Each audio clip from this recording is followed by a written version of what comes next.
Bonjour les amis, j'espère que vous allez bien, en tout cas moi ça va super, t'es marié aussi, ça a l'air d'aller en tout cas. Moi ça me fait vraiment plaisir de faire ces nouvelles vidéos avec vous, donc des vidéos vlog, ce qui me permet du coup de vous montrer beaucoup plus de choses de mon quotidien et montrer aussi l'évolution un petit peu des terras, des aquas, de tout ça, de l'évolution de ma pièce à oiseaux et toutes ces choses là. Donc vraiment je kiffe ces vidéos et aujourd'hui donc on va faire le vlog numéro 2 et pour ça déjà la grosse nouvelle dans cette vidéo c'est que j'ai enfin trouvé donc la copine de Billy. Donc Billy, je rappelle, c'est une conure molinae que j'ai fait un sauvetage il n'y a pas si longtemps. C'est un oiseau EAM, donc élevé à la main, donc il n'a jamais connu d'autres congénères que lui-même, hein, ou que voir les oiseaux à travers la fenêtre, c'est tout ce qu'il a connu. Donc depuis, il a fait sa période de quarantaine, donc dans la pièce de mes bestioles, donc la pièce des terrariums et des aquas, il a fait sa quarantaine ici, et ensuite il est parti donc dans la pièce des oiseaux avec Caliluna, mes calopsites, et Zoroikiwi, les twi. Et franchement, tout se passe super bien. Avec les calos, il n'y a aucun problème. Les twi, je vois bien qu'ils gardent des distances et qu'ils gardent quand même un bon mètre de distance de sécurité avec Billy parce qu'ils s'en méfient un peu, hein. Je pense qu'ils ont capté que Billy c'était quand même une conure. C'est quand même un oiseau qui a du caractère, donc je pense qu'ils s'en méfient un petit peu. Mais sinon il n'y a pas de bagarre, franchement tout se passe bien, personne s'attaque pour un oui, pour un non. Oui, toi tu veux des câlins, toi, oui, toi je sais. Mais fais attention parce que tes griffes, hein, ça te défonce les cuisses. Je pense que les gens qui ont des chats, ils savent de quoi je parle. Du coup voilà, la grosse annonce aujourd'hui, ça va être du coup la présentation de ma nouvelle conure. Franchement on va voir ça juste après, mais je suis vraiment trop content. Surtout que je vais vous raconter comment ça s'est fait. Un vrai miracle, enfin franchement les choses se sont faites, c'était fluide, c'était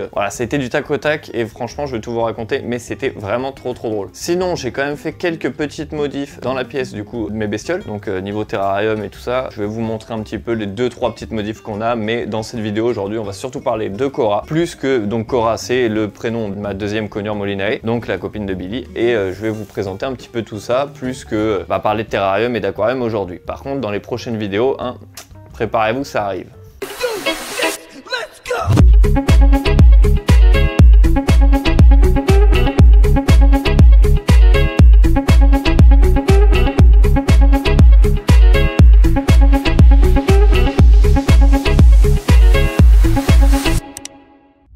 Alors les amis, nous voilà maintenant devant la cage donc de Cora, la copine de Billy, donc ma nouvelle conure molinae. Franchement elle est vraiment trop mignonne. Vraiment c'est une petite bouille d'amour. Là je la sors pas, je pourrais beaucoup plus facilement la sortir de la cage et filmer avec avec elle sur moi et pouvoir vous en parler sans problème. Le truc c'est que je vois qu'elle a un peu peur de la caméra, elle a peur de la lumière et tout, et du coup même sur moi, en fait elle est prise des fois de peur, et en plus vu que je parle, je prends pas la même tonalité quand je lui parle à elle ou quand je parle à la caméra, et du coup elle comprend pas trop, elle a un peu peur et du coup elle vient me mordre. Et là elle vient de me mordre assez salée. Donc je vous avoue, je vais la laisser dans la cage le temps que je parle comme ça, on va pas la stresser pour rien. Par contre je vais bien évidemment vous mettre des beaux plans d'elle qui sort et qui passe des bons moments avec nous, des moments câlins, des moments vraiment joyeux et tout. Et voilà, vraiment elle est trop mignonne là, comme on peut voir, elle vient tout de suite me dire bonjour. Bon, elle aime pas trop la cage, hein, on va pas se cacher. Ça c'est des oiseaux qui sont pas forcément faits pour vivre en cage toute l'année, hein, loin de là. Au contraire, ils ont besoin de sortie, ils ont besoin de vol, ils ont besoin de se dépenser. Voilà, les oiseaux s'ils ont des ailes, c'est pas pour rien, hein, c'est pour voler, et bien sûr ça a besoin de les muscler. C'est très important parce que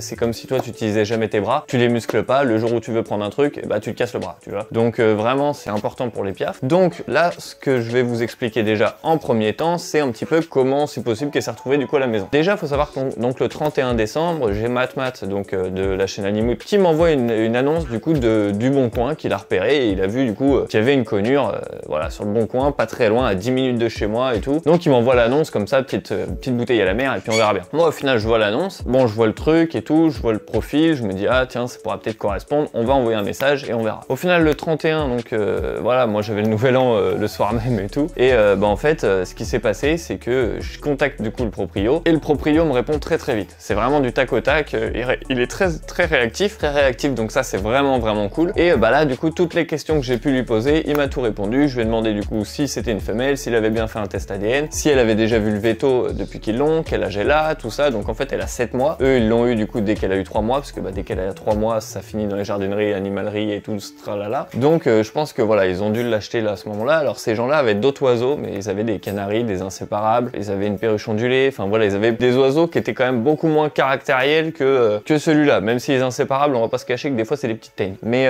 voilà, du coup au final ils se sont rendus compte un petit peu aussi du temps que demande une conure, le travail que c'est, le fait, l'espace qu'il faut lui consacrer, l'amour aussi que la conure peut porter à l'humain, qui est quand même très fort. Donc c'est important aussi d'en avoir conscience, parce que bah, des fois on veut pas forcément des animaux pour qu'ils nous collent les fesses tout le temps, hein. Et ben les conures souvent c'est le cas, et encore plus quand c'est des élevés à la main. Donc voilà, au final je me suis pointé chez eux donc le 31 décembre, les choses se sont faites très rapidement dès qu'ils l'ont sorti du coup, parce que voilà, là-bas elle était dans une petite cage. Donc vous me connaissez, vous savez un petit peu l'espace que je laisse à mes oiseaux, comme je le disais. Là quand je l'ai vu dans cette toute petite cage, je me suis dit non, je peux pas la laisser là, ça me fait trop mal au cœur. Moi voilà, j'ai une pièce complète où elle peut voler, où elle est avec d'autres oiseaux et tout, elle sera beaucoup mieux là-bas. Donc voilà, les choses se sont faites quand même petit à petit. Quand je suis arrivé là-bas et qu'ils l'ont ouvert, bah, elle est tout de suite venue me dire bonjour, venir me voir, elle est venue me faire un câlin dans le cou, parce que ça vraiment c'est son dada. Venir faire des petits câlins dans le cou et tout, là ça c'est son gros kiff. Et ce qui est cool, c'est qu'elle fait pas comme Billy, elle vient pas pour mordre pour rien ou quoi, bon, qu'elle joue avec les boucles d'oreilles.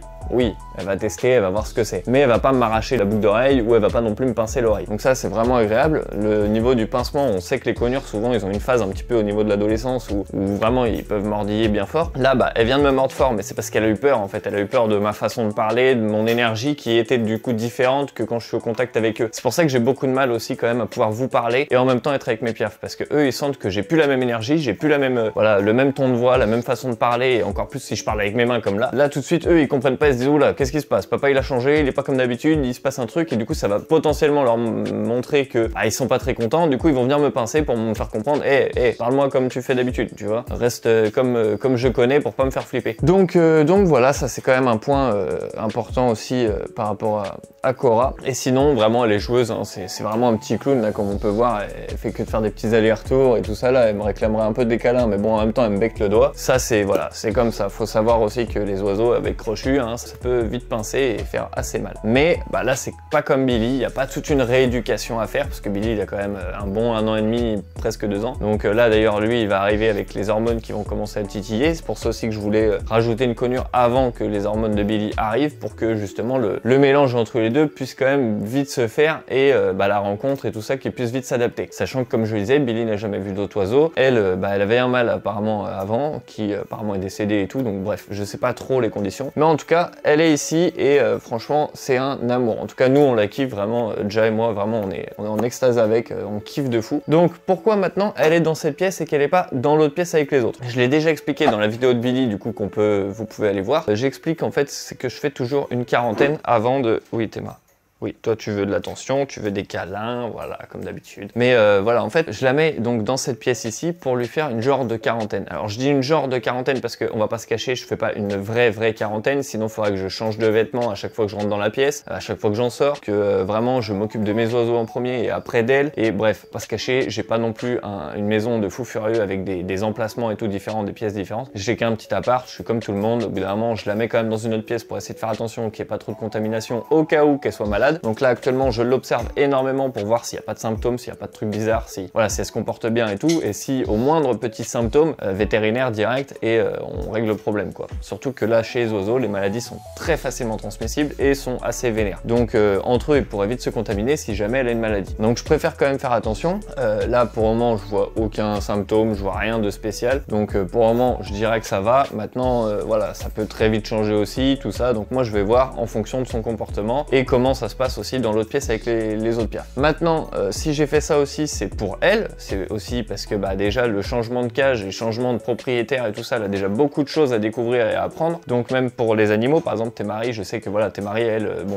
ça aurait été plus fort qu'elle, fallait que je la présente rapidement. Parce que Thémarie, elle veut voir tout ce qui se passe dans la maison, dès qu'il y a un nouveau meuble, un nouveau truc, un nouvel objet, rien qu'un sac qu'on ramène, elle est obligée de le sentir et vérifier ce que c'est avant. Tu vois, c'est un peu la douane, tu vois ce que je veux dire? Avant de rentrer à la maison, faut passer par Thémarie, voir ce que c'est, tu vois. Donc du coup voilà, c'était essentiel quand même que je la montre directement à Thémarie pour pas que Thémarie elle se mette à miauler derrière la porte toutes les 30 secondes. Donc voilà, du coup pour le moment elle a vraiment rencontré que bah, Ja, moi et du coup Thémarie. Mais elle siffle quand même et elle parle un peu avec Billy à travers le couloir. Donc bon, c'est plutôt bon signe déjà, hein, ça veut dire qu'ils arrivent à communiquer un peu. Maintenant voilà, petit à petit je vais essayer de faire venir Billy dans cette pièce pour que Billy puisse la voir déjà et que elle restera dans la cage pour le moment pour pas qu'il y ait de bagarre ou quoi. Et bah, petit à petit voilà, si je vois que ça se passe bien, on les sortira peut-être ensemble, ou sinon on attendra plus d'emmener du coup cette cage là dans l'autre pièce, que je mettrai un petit peu à l'opposé des autres cages pour qu'elle puisse être plutôt tranquille, qu'elle puisse profiter du coup de découvrir cette pièce, découvrir les nouveaux oiseaux, les nouveaux bruits, les vols, bref tout ce qui l'entoure, et qu'après elle puisse se sentir à l'aise. Et petit à petit bah, on sortira d'abord Billy, après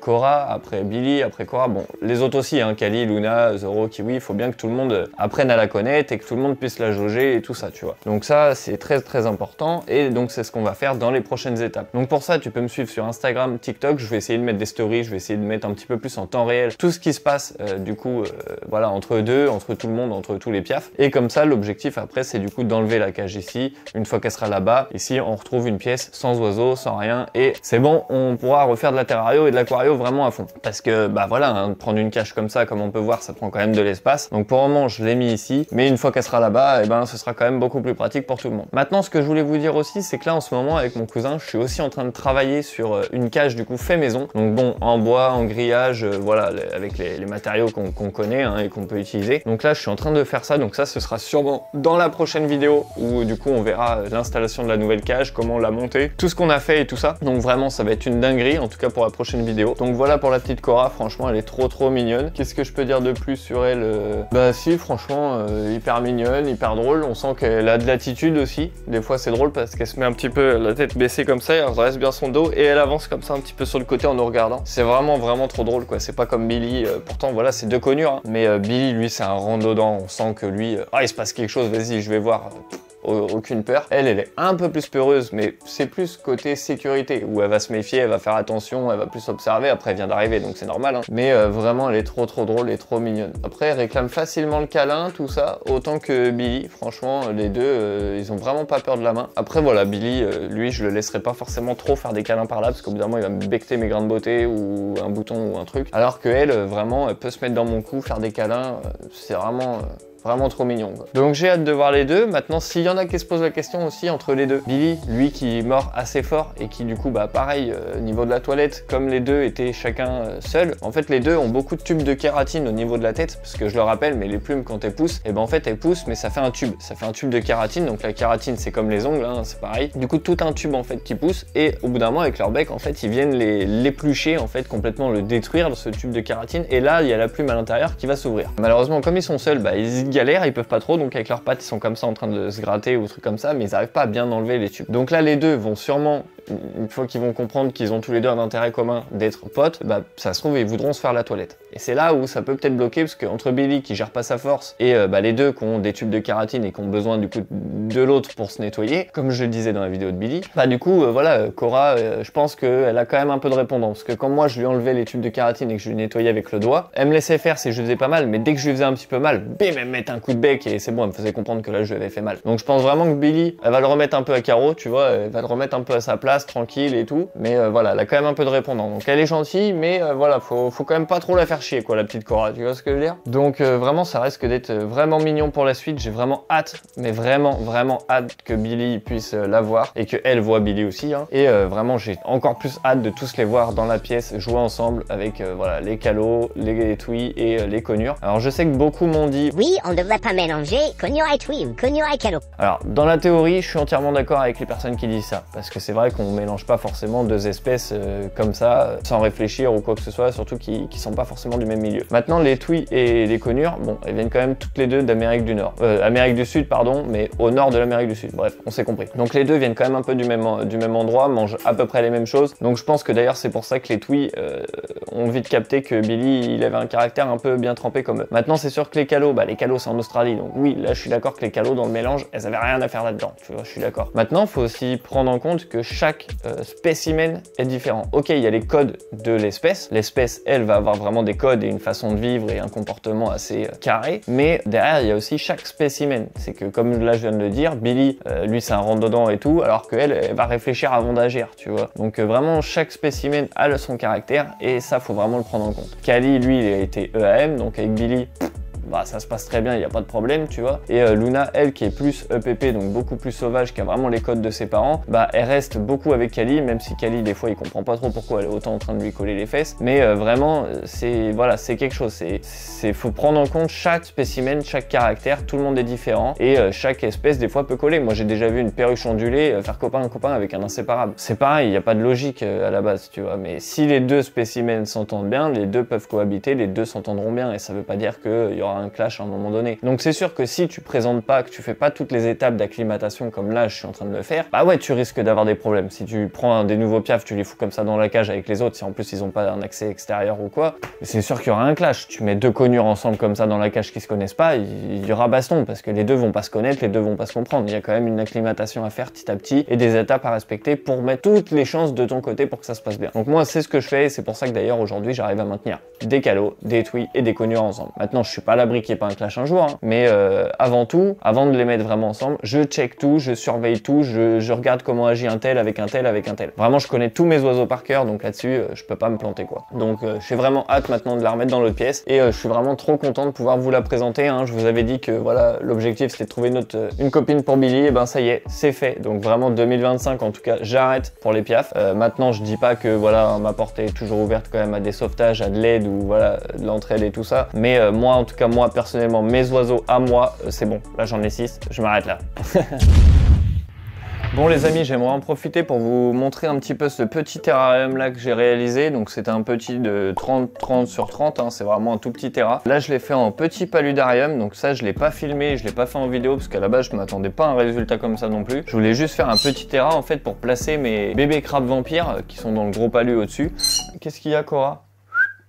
Oui ma grande, t'inquiète pas, je vais te sortir après. Du coup, voilà, j'ai récupéré en fait pas mal de petits bébés que j'avais dans les crabes vampires, du coup tout en haut, que j'ai du coup switché ici dans ce petit terra, comme ça je peux plus facilement les observer, plus facilement les mettre en sécurité aussi, parce que je voyais qu'ils commençaient à se faire un peu cartonner par les adultes. Bon après, hein, c'est les lois de la nature, mais là voilà, j'avais envie de les laisser quand même un petit peu là-dedans, que je puisse mieux les observer et tout ça. Donc bah, j'ai fait vraiment un tout petit bout de terra, un tout petit bout de palu, donc avec du sol technique Tropica. Voilà, j'ai quand même mis une petite mousse bleue en fait dans le fond pour surélever un peu, et bah, toutes les Neoregelia que j'avais aussi dans un autre terra que j'ai démonté et que j'ai gardé et que j'ai mis ici. Comme ça, je peux vraiment voir mes plantes aussi se développer et prendre encore plus d'ampleur. Maintenant, bien évidemment, ce terra là, il n'est pas là pour tout le temps, hein. Là, c'est juste un petit terra que j'ai fait là en attendant, histoire de aussi réaliser combien de petits crabes j'avais, de pouvoir les compter et de pouvoir les switcher du coup ici. Comme je l'avais déjà dit en plus dans mon autre terra, du coup, bah, j'ai de la cyanobactérie et tout, je voyais les petits crabes se balader là-dedans. Bref, pour eux, c'est pas dangereux à skip, mais voilà, je préfère les mettre du coup dans ce petit terra, comme ça, moi, je peux les observer, je peux bien gérer l'alimentation et tout, c'est beaucoup plus pratique. Maintenant, comme j'avais déjà dit, cette étagère là, j'en profite aussi pour le redire, mais cette étagère là, j'aimerais vraiment trouver un autre terra en verre qui soit quand même assez grand pour pouvoir faire un beau terra désertique avec un fond de terra, de l'excavateur au sol pour faire comme une petite pierre un peu craquelée et du coup faire un beau terra pour le gecko léopard. Alors là, si je dis pas de bêtises, c'est un 60 sur 45 et 45. Franchement, c'est bien, mais pour un gecko léopard adulte, je trouve ça légèrement petit. Je sais qu'il y en a beaucoup qui vont pas forcément être d'accord avec moi, qui pour eux ça c'est le minimum et ça convient très bien. Moi je suis pas trop pour ça, je trouve que la nuit il se déplace quand même beaucoup. En plus moi le mien il adore chasser et tout, tu vois. Moi je lui mets pas tout le temps à manger dans une gamelle ou je lui mets pas tout le temps à manger à la pince, tu vois. C'est que moi je lâche dans le terra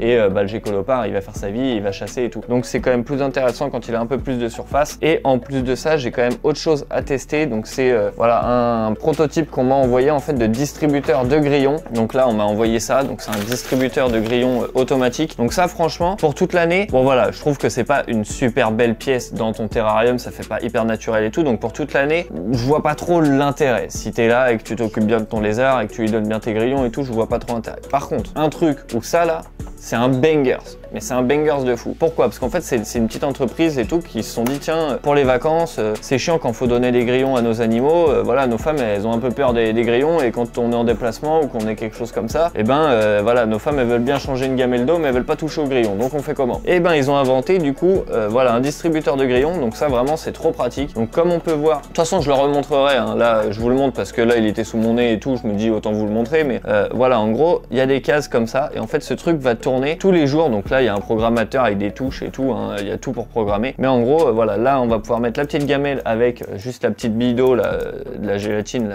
bref, de la agar-agar ou quelque chose comme ça, bref, un truc pour faire de la gelée d'eau, et en même temps on peut mettre aussi de la bouffe s'il faut, ou bref, voilà. En tout cas ici on peut maintenir la quantité de grillons qu'il faut pour tous les jours, et le truc va pivoter en fait, voilà, tous les jours petit à petit, et du coup va lâcher des grillons par ici en fait. Et donc tout ça c'est fait avec une imprimante 3D. Franchement les mecs ils ont vraiment réfléchi au concept et tout, je trouve ça énorme, parce que malheureusement c'est vrai qu'il y a beaucoup de lézards, je pense par exemple au Pogona, ou je pense voilà, j'ai quoi Crête, bref, il y a tellement de lézards qui des fois l'été par exemple quand ils partent en vacances, à la bouffe c'est un peu compliqué, changer des gamelles d'eau, il y a toujours quelqu'un pour changer des gamelles d'eau, on trouve toujours quelqu'un, mais pour te donner les grillons, faut trouver des gens qui aiment bien toucher les grillons. Et donc quand on en a pas, ça pour moi je trouve que c'est vraiment génial, et c'est vraiment un bon compromis. Donc ça c'est réalisé par TerraMaker, vous pouvez aller les suivre sur Instagram. Pour le moment c'est qu'un prototype, on est justement en phase de test, donc moi j'aimerais justement changer mon Terra pour justement avoir la place de mettre cet outil là à l'intérieur du Terra et pouvoir le tester, et du coup pouvoir vous donner aussi mon retour honnête et sincère sur ce produit qui pour moi, voilà, comme je le disais, n'est pas forcément un produit à utiliser à l'année, sauf si toi vraiment t'as pas envie de t'embêter tous les jours à nourrir ton lézard, mais par contre pour les vacances c'est vraiment révolutionnaire, donc